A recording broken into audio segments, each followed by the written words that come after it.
So for those who don't know, D&D is awesome. Like during the zombie apocalypse, D&D is a game that you're going to be glad is around because when you're hiding around from the undead, this is something you could still play with your friends so long as you keep it quiet, Carl. So I've been playing weekly and it's been quite a ride. The first campaign was around and hosted by this really cool guy, Alex, but it was really full of riddles. Like everywhere you went was some like super side quest to go meet some guy, and he had like some riddle based quest thing. It was like, like it was a lot like World of Warcraft grind. But after that campaign was over, and we're talking like it was months long campaign. We all like it was Viking mythos and all this cool stuff. I suggested I had this idea 'cause after seeing how we played. By the way, we didn't play D&D. We were playing Pathfinder. I'm gonna go into that in a second. But I decided, hey man, I really enjoyed D&D when I've played before. I enjoyed this party. There's a lot of interesting minds. And since they knew what they were doing, I had an idea, and I had an original idea for an original campaign that was gonna start in the D&D world that I grew up with and love, which is set in the continent of Faerun. For those who know, like games like Baldur's Gate, Neverwinter, and I think even Swords Coast Legends were all based in this. I figured, hey, you guys interested? I want some high level characters because it's gonna have a twist, and we're gonna see how you guys play into this. And it said like be level 16 plus one mythic level. And for those who don't know, that's insane. Create any character from the Pathfinder rule set, roll it according to the rules, and we're gonna have some twists. And people were interested. I gave out some stats. And I should have taken it as a warning sign when like no one was happy unless their stats averaged up to like over 75, which is like a high number. They had one crazy stats for everything. And the idea of this campaign to me, and I guided them to have a flexible character creation. Appearances will count due to the twist, and have something that you can role play and have some strengths. But again, I emphasize making a flexible character. I said don't be a one-trick pony. So, and you don't know if you've never gotten together. Like, first off, creating a character can be a really arduous thing in D&D, or it can be a quick thing. Like, a quick thing means you're making, like, a low-level character. You're making a level 16 character, you could easily spend hours. And I think we had some guys that, like, seriously spent, like, weeks and stuff carefully tweak their character. So, here's what we ended up with. This guy, Tim, who, by the way, has, like, as far as I can tell, he has, like, this, and I mean this in a positive way, has, like, this autistic savant knowledge of the Pathfinder rule set, knows a lot. So I was giving him too many levels, pretty much. But Tim created this goblin alchemist. Remember, I said, create a flexible thing that you could role play and appearances will count. Of course, he picks freaking goblin. When I was growing up in D&D, you can't be a goblin, but okay, play a goblin.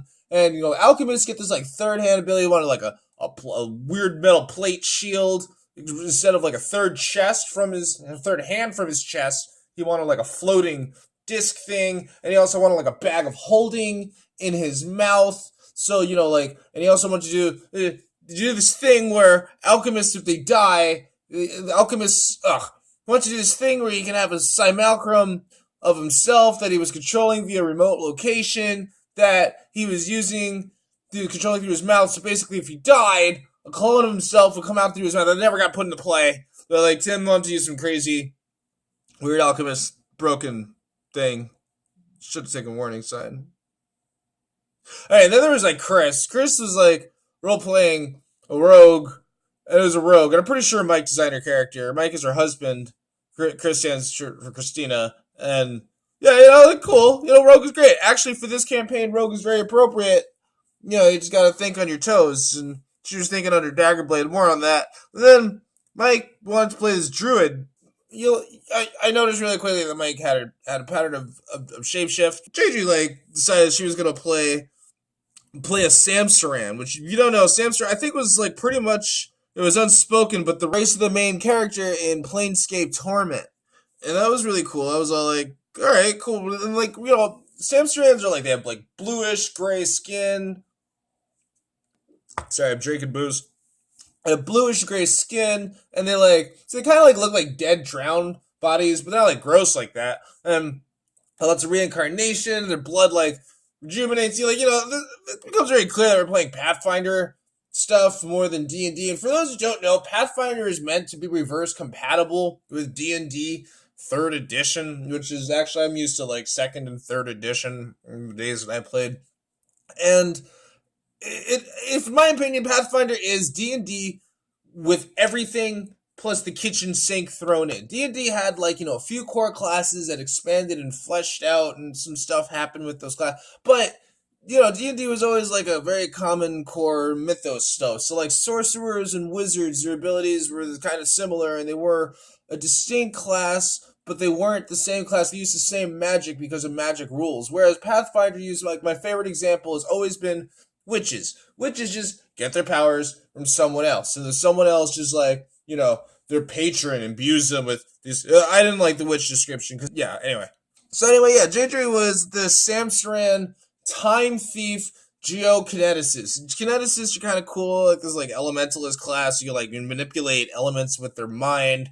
And time thief, they could steal time and do really cool things with it. I think like Prince of Persia pretty much do stuff like reverse time to do like heal yourself for like undo actions, which with this party is going to be very useful. Next, speaking of witches, we had Alex was playing Lillian, and Lillian was like this badass, like just asshole witch. Just let's put it that way. The asshole witch cunt describes the character perfectly.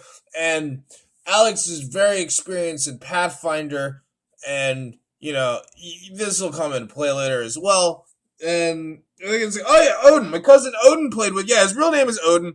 Get this every time. And his character's name was Jerry. Okay, let's get that straight.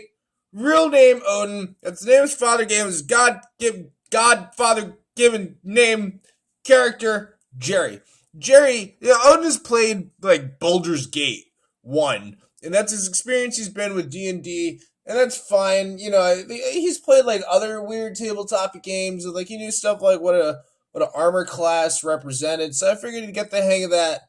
And Odin is just playing a human cleric, so it was cool. I was like, we need a healer. All right, yeah, it's great. Come on in. Now, this party got set in an interesting campaign that was not a normal campaign. It began in the D&D mythos, like I said, in the world of Faerun. I began it after the Time of Troubles. If you know about that if you played Baldur's Gate, but the Time of Troubles was this really cool period where all the gods fell to the material planes and had to walk in their mortal incarnation, which was vulnerable to things like death. And like the god of death for himself was walking among men. And some of the gods were slain during this time, and their domain opened up, and Owl, the over-god, could re-register their domain to a new power source and stuff. But this is that time has passed, and now men like Cyric have risen to new pantheons, and this is, the aftermath of this party. Again, you got a witch, you got a time thief, geokineticist, you got an alchemist, you got a druid, you got a cleric, you got a rogue. They hadn't met up just yet in game, but I was going to unify them for the events before presenting the big plot twist. And I learned very quickly this was a twisted party, and not everyone survived or made it to the end of the campaign. But we did finish the campaign, and it was actually a lot of fun. So, if you've never done tabletop, I'm going to be taking a break from my normal video gamey videos to do a tabletop presentation. This was just your introduction for D&D, or Disjuncture and Dragons, or Drunks and I don't know, I haven't named this yet, but that's your dealy deal.